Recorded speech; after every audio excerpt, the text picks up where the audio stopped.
பூர நட்சத்திரம் வந்து பொதுவாக பார்வதி தேவி இல்லைன்னா ஆண்டாள் நாச்சியார் இவங்களை வழிபடுறது ரொம்ப பாசிட்டிவான பலனை கொடுக்கும். அதுக்கு அடுத்தபடியாக உத்திர நட்சத்திரக்காரர்கள் சூரிய நமஸ்காரம் பண்ணுறது ரொம்ப நல்லது. சூரிய பகவானை வழிபடுதல் அட்டகாசமான பலனை கொடுக்கும்.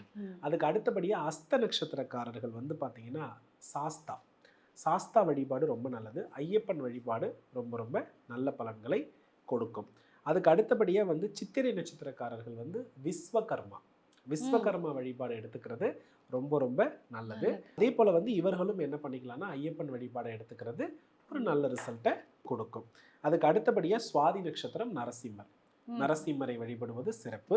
விசாக நட்சத்திரக்காரர்கள் வந்து பார்த்தீங்கன்னா சுப்பிரமணியர், அதாவது வள்ளி தேவசேனாவோட இருக்கக்கூடிய முருகப்பெருமானை வடிவத்தை வழிபடுவது ரொம்ப நல்லதுமா.